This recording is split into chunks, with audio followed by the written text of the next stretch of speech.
विक्रम सम्वत 1998देखि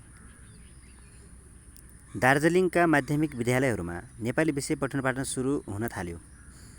त्यसैगरी श्रेष्ठ पाठशालामा हिसाब श्रेष्ठ र लेखा गरी 3 विषयको पठन पाठन हुने गरेकोमा औटा विषय थप गरी 4 विषय बनाइयो।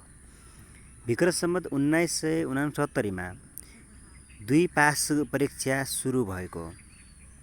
विक्रम सम्वत 1980मा चन्द्र शमशेरले काठमाडौँको ढोकाटोलमा कन्या पाठशालाको स्थापना गरेका।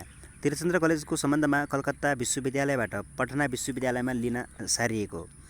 त्रिभुवन चन्द्र कलेज नाम त्रिचन्द्र कलेज राखिएको। विक्रम सम्वत 1981तिर पाटन र भक्तपुरमा एक-एकवटा मिडल स्कुल खुलेको। 22 वर्षपछि विक्रम सम्वत 2003मा माध्यमिक विद्यालयमा परिणत भएका।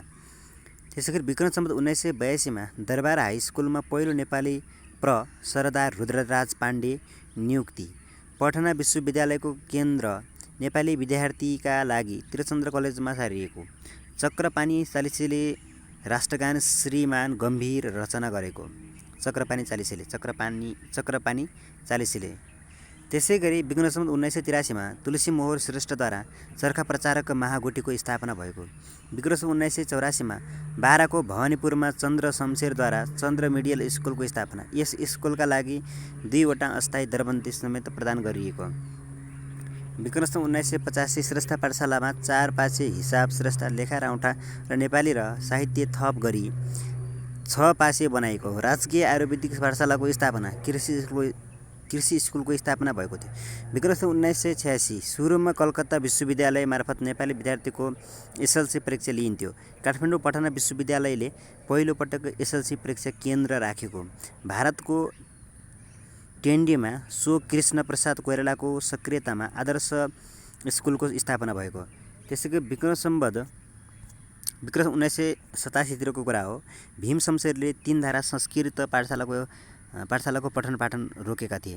महाकवि लक्ष्मीप्रसाद देवकोटा, कवि सिद्धिचरण श्रेष्ठ लगायत 45-46 जना युवाहरूले पुस्तकालय खोल्ने योजना बनाएकोमा भीम शमशेरले यसमा प्रतिबन्ध गरी जनहै रु 100 जरिवाना गरे, जसलाई लाइब्रेरी पर्व भनिन्छ। बसन्तपुरको कुमारी चोकमा टेक्निकल स्कुलको स्थापना। बालकृष्ण समलाई 5 जना पास जाँच अड्डाको हाकिम बनाइएको थियो। विक्रम सम्वत 1988मा हाजिरी गोसारोको स्थापना भयो। विक्रम सम्वत 1989मा भीम शमशेरले अङ्ग्रेजी शिक्षा र संस्कृत शिक्षाका लागि छोटा डाइरेक्टरको व्यवस्था गरे। गोर्खा भाषा प्रकाशनी समितिको नाम नेपाली भाषा प्रकाशनी समिति राखियो। प्रधानमन्त्री जुद्ध शमशेर कृषि स्कुलको स्थापना गरे। बसन्तपुरको कुमारी चोकमा विक्रम सम्वत 1987मा स्थापना भएको टेक्निकल स्कुलको इन्जिनियरिङ शाखाको स्थापना भएको। विक्रम सम्वत 1990 कार्तिक 16 गते 1 नोभेम्बर 1932 सनमा नेपालमा एसएलसी परीक्षा बोर्ड गठन हुनुभन्दा अगाडि नेपाली विद्यार्थीको एसएलसी परीक्षा पटना विश्वविद्यालयबाट सञ्चालन गरिन्थ्यो। यसभन्दा अघि कलकत्ता विश्वविद्यालयबाट सञ्चालन हुन्थ्यो। पहिलो पटक नेपालमा एसएलसी परीक्षा सञ्चालन हुँदा दरबार हाई स्कुल र पाटन हाई स्कुलबाट गरी जम्मा परीक्षार्थीहरू सङ्ख्या 34 थियो, तर परीक्षामा सहभागी 33 जना मात्र थिए, जसमा 10 जना चाहिँ द्वितीय, 9 जना चाहिँ तृतीय श्रेणीमा उत्तीर्ण भएका थिए। त्यति बेला रहेका पाटन हाई स्कुल र दरबार हाई स्कुल गरी 2वटा माध्यमिक विद्यालय सहभागी भएका। पूर्णाङ्क 800 र उत्तीर्णाङ्क 288 थियो। त्यसैगरी परीक्षा पौषको अन्तिम साताबाट प्रारम्भ भएकोमा माघ 2 गतेको भूकम्पले केही दिन स्थगित भएको। परीक्षा केन्द्र दरबार स्कुलबाट दक्षिणपट्टिको मजलिस घरमा रहेको थियो।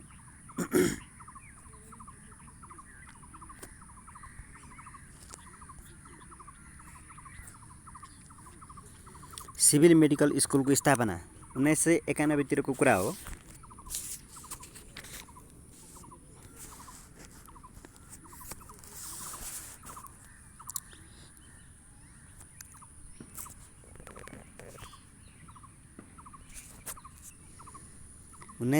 मा ललित कला सम्बन्धी शिक्षा दिन नेपाली आर्ट स्कुलको स्थापना भयो। 1991मा विक्रम सम्वत 1992मा आषाढ 1 गतेको सदनबाट पटना विश्वविद्यालयको परीक्षा केन्द्र त्रिचन्द्र कलेजमा तोकिएपछि उच्च शिक्षाको परीक्षा नेपालमा लिन सुरुवात भएको।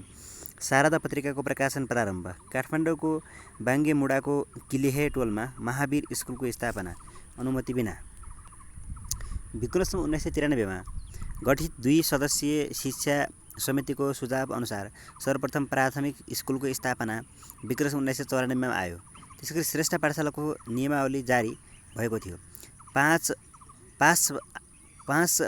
पास जाँच अड्डाको सनद प्रकाशन जस अनुसार मध्यमा परीक्षा क मेल र ख मेल गरी दिन पाइने व्यवस्था भएको।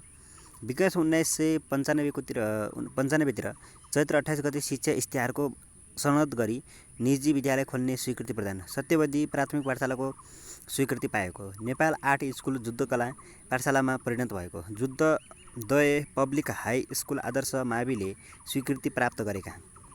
विक्रम 1996 माघ 8 गते शिक्षा सम्बन्धी पहिलो इस्तिहार आयो। यसमा पाठ्यक्रम सञ्चालन समिति, स्कुल निरीक्षण, शिक्षामा जनसहभागिता, फी लिएर पढाउने, तर यसले प्राथमिक शिक्षा निःशुल्क हुनुपर्ने, विद्यालय खोल्ने प्रक्रिया, परीक्षा पद्धति, छात्रवृत्ति आदि विषयहरू समावेश थिए।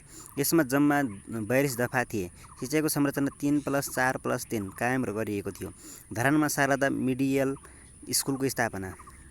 विक्रम 1997 नेपाल भाषा अनुवाद परिषदको स्वीकृति। विक्रम 1998 अङ्ग्रेजी स्कुलको विस्तार नियन्त्रण गर्न इन्सपेक्टर अफ स्कुल स्थापना भयो।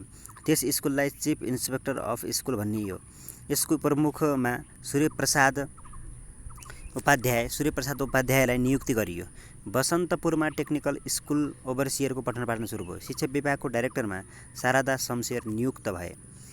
त्यसैगरी विक्रम 2001 मा माघ 2 गते उपत्यका बाहिर पहिलोपटक एसएलसी परीक्षा केन्द्र वीरगञ्जमा राखियो। विक्रम 2000 तिर हो। बनारस विश्वविद्यालयमा नेपाल चेयरको स्थापना र चेयरम्यानमा रामराज पन्त नियुक्ति भए। विक्रम 2001 तिरको कुरा हो। माघ 12 गतेको सनदबाट काठमाडौँ बाहिर वीरगञ्जमा पहिलो एसएलसीको केन्द्रको स्थापना गरियो। त्यसैगरी 2002 तिरको कुरा विक्रम सम्बत मृगेन्द्र शमशेर शिक्षा विभागको डाइरेक्टरमा नियुक्त भए। मृगेन्द्र शमशेर। त्यसै विक्रम 2003 तिर विक्रम सम्बत 2003 मा चाहिँ पूरक परीक्षा सुरु भएकोमा विक्रम सम्बत 2023 मा बन्द भएको कम्पार्टमेन्टलको व्यवस्था भयो। त्यसैगरी शिक्षा विभाग अन्तर्गत आधार शिक्षाको गोहसारा अड्डाको स्थापना भयो। शैक्षिक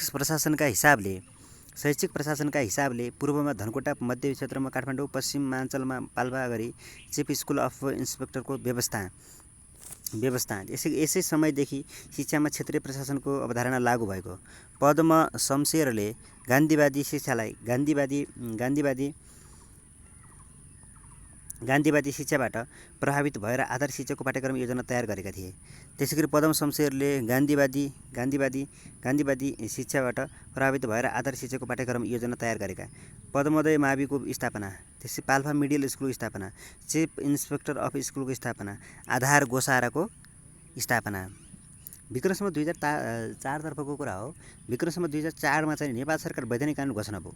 जेठ 22 गते पद्म शमशेरद्वारा शिक्षा इस्तिहारले स्कुल खोल्नका लागि लगाएको बन्देज खोल्ला। यसै कारणले पद्म शमशेरलाई स्कुलका पिता पनि भनिन्छ। कन्या हाई स्कुलको स्थापना भयो। त्यसैगरी जेल तालिम केन्द्रको स्थापना भयो। जेठ 4 गते ताचलमा आधार शिक्षक प्रशिक्षण केन्द्रको स्थापना भयो। आसिवन 16 बाट आधार शिक्षाको प्रारम्भ।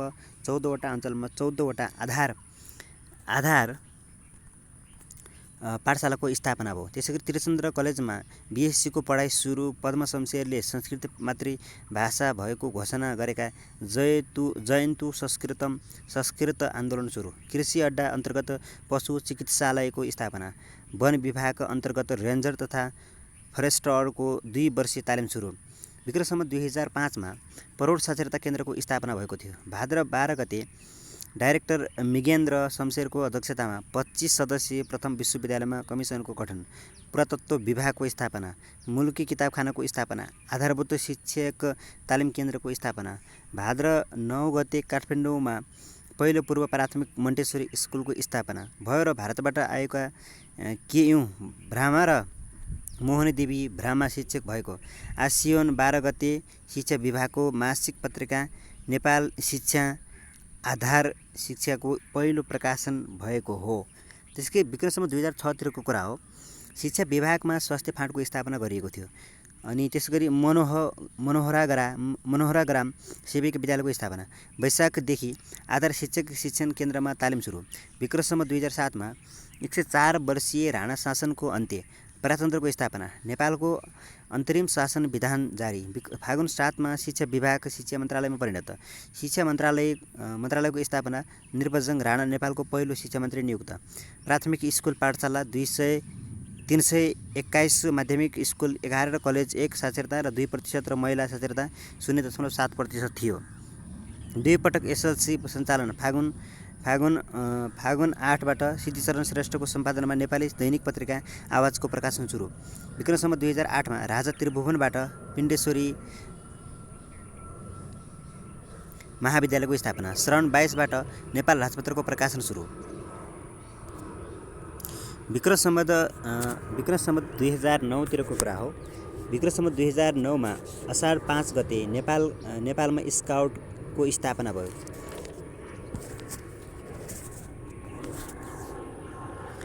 त्यसैगरी 20 सदस्य भएको शिक्षा बोर्ड गठन भयो। यही बोर्डको सिफारिसमा विक्रमसम्म 2010मा राष्ट्रिय शिक्षा बोर्डको गठन भएको थियो। विक्रमसम्म 2010 तर्फ चैत्र 9 गते